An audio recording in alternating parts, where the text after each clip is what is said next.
Welcome back. Now, embattled Northwest businessman Opa Brown Mogotsi says that he is still a member of the African National Congress. And this despite the ANC announcing that his membership has expired. Mogotsi has featured strongly in testimonies at the Madlanga Commission of Inquiry into allegations of criminality, political interference and corruption in the criminal justice system.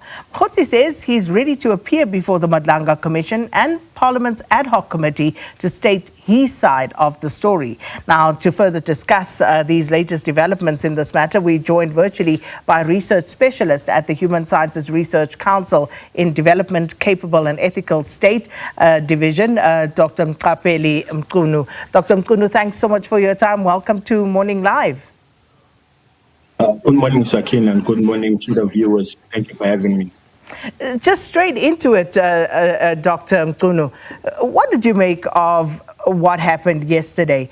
So the ANC, first off, trying to disassociate itself from businessman Brown Mogotsi. Mogotsi doubling down yesterday saying, I'm still a member of the ANC. My membership hasn't expired. So is this a genuine assertion of loyalty on his part, or is it simply an attempt, could one ask, by Brown Mogotsi to shield himself under the ANC banner?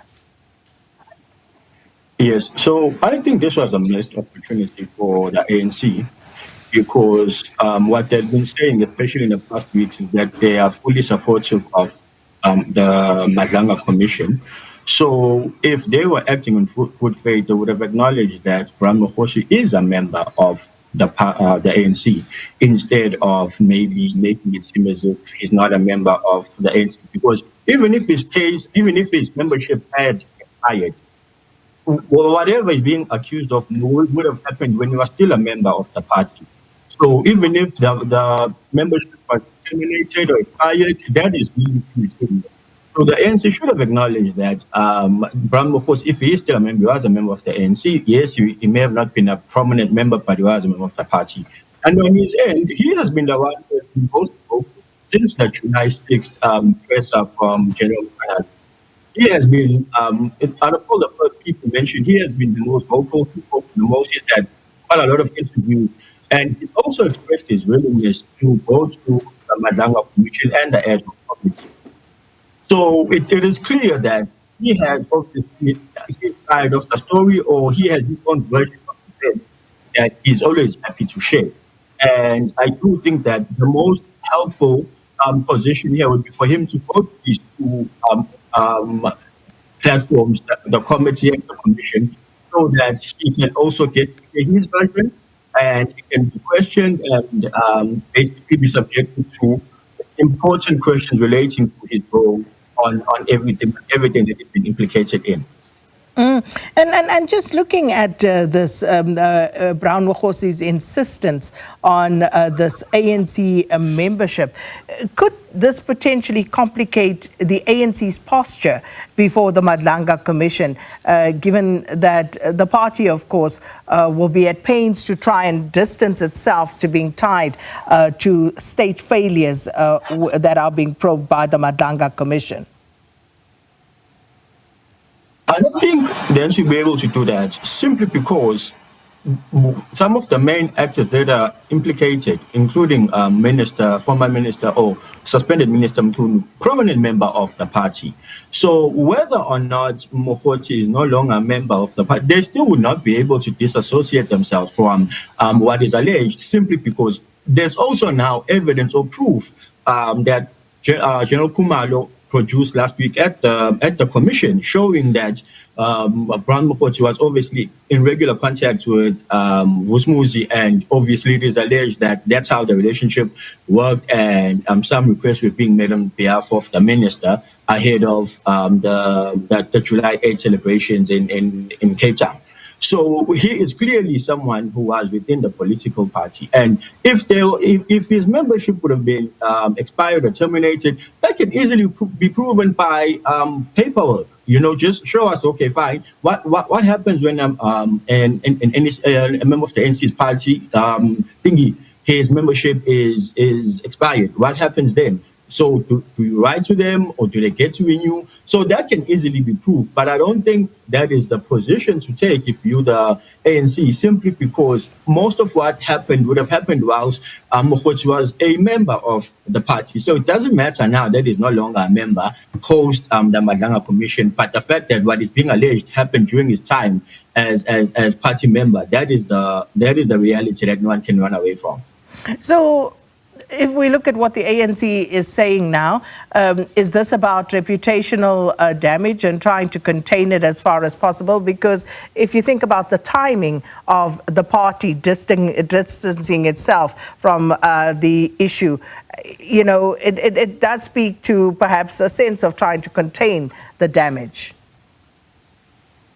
Yes, absolutely. But it is probably too little too late because if we remember, President Ramaphosa had campaigned on a ticket of good governance, anti-corruption, getting rid of state capture and all other corrupt forces that were obviously had infiltrated the state. But here we are, a couple of years later, we still essentially find ourselves here just with different actors now. So, and obviously we saw the issues we had with corruption during the COVID-19 pandemic. So the ANC has just not been able to take care of its name or clean its name and get and disassociate itself with corrupt individuals or disassociate itself with instances of corruption. And unfortunately, that is something that has followed the ANC for pretty much the past 15 years now, going back to former President Zuma's term and currently in both the first and second terms of President Ramaphosa. Now, allegations that Mogotsi may have used funds from businessman Vusmuzi Kat Matlala to cover some ANC expenses in the Western Cape. Again, is the ANC facing an integrity crisis amidst these allegations? These are, of course, damning claims exposing weaknesses in the ANC's perhaps vetting, perhaps their oversight of financial contributions to the party, and not for the first time. Essentially, the NC is indeed facing integrity questions, but it has faced integrity questions for the past probably 15 years now. Unfortunately, however, they are not necessarily passing the integrity test because even when they do make progress, it's always a matter of maybe one step forward, three steps back. So, for example, you would have some form of political will or willingness to implement some of the Zondo Commission findings or recommendations. You would have the new anti-corruption institution, which also similarly has been infiltrated as well.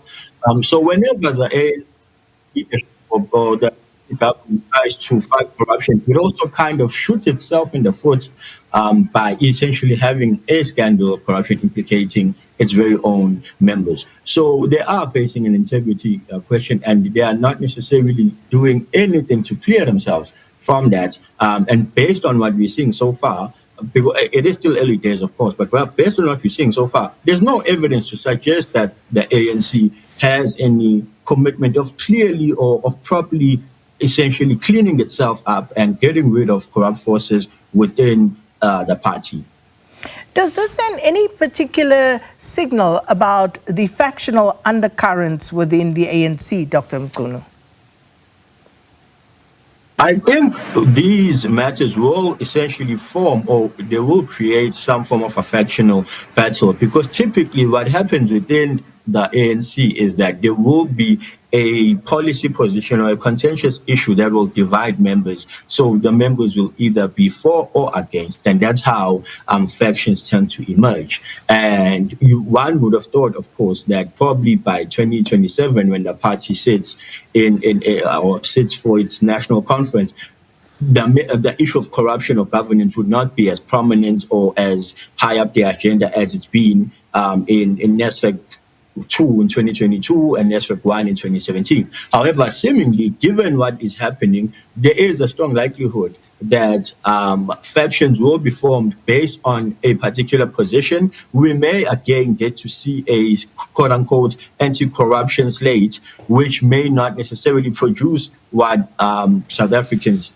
would have probably been hoping that it would produce, which is creating a capable and ethical state devoid of any corruption and mismanagement.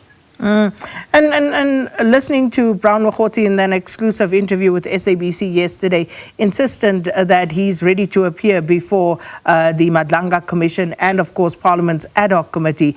What do you read into that? Is this, an instance of Brown Mogotsi being confident in his own innocence in all of this, or is this a calculated move to control the narrative?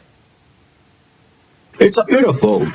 It's a bit of, because what is happening now is that the ANC is essentially trying to distance itself from him, to say that this is not a member of our party, he's not one of us, or taking a position of that nature. And then, however, in his response, he's saying, no, I'm still a member of the party and I am very much still involved. And I was involved. I do have interactions and engagements with some senior members of the ANC, including the current suspended minister. So, and his willingness to appear before both the commission and the ad hoc committee in Parliament are not surprising, because he has been the most vocal throughout this process, from the July 6th press briefing that General Mkhwanazi made. He has probably spoken the most, and he has given the most information. Now, whether or not the information is critical or it can be treated as truth, that remains to be seen. So, but his willingness to appear before the commission is certainly not surprising. I think what we may now need to sit back and observe is that, one, what does he say at the commission, and will his testimony essentially corroborate what General Masimola, Mkhwanazi, and Khumalo have said in the first, who have been the three witnesses so far, or will he produce a different form of events or different form of evidence which contradicts or does not necessarily corroborate what, for example, General had spoken about at the commission, because obviously there have been 4 witnesses to this day. So he may be the 5th, but he'll probably be the first who is not a member of the SABC, or is not a member of any form of structure or state institution, because the 4 witnesses have all been part of the SABC. So it'll be interesting to get to hear his perspective and his side, or based on what he claims would have happened, and compare that to what the ANC has said publicly, and of course to what the 4 SAPS senior officials have said in their testimonies. Which is interesting, because on the one hand, one would expect that his testimony would provide some clarity, but listening to him in that SABC exclusive yesterday, could it also potentially turn into a political spectacle, bringing all sorts of other elements to the fore? Yes, especially because he is a non-state actor. So he may be quite strongly involved in the political affairs within the party internally, not necessarily within the state or in government. So I don't think we'd be surprised if it becomes somewhat of a political spectacle. Maybe he may also provide or produce certain evidence that links him to the ANC or anything of that nature. Because remember, he's saying, no, he's a member of the party, while the party said, no, he's not one of us, or his membership has since lapsed. So there'll definitely be an element of political potential grandstanding, if you wanna call it that. But what is most important, however, is that, will the evidence he produces hold up? Will the evidence he produces confirm what maybe Mkhwanazi has said, or will he be able to distance himself or provide evidence that refutes all the evidence that is kind of implicating him? Most importantly being, of course, those WhatsApp messages that we saw from General Khumalo last week when he was testifying.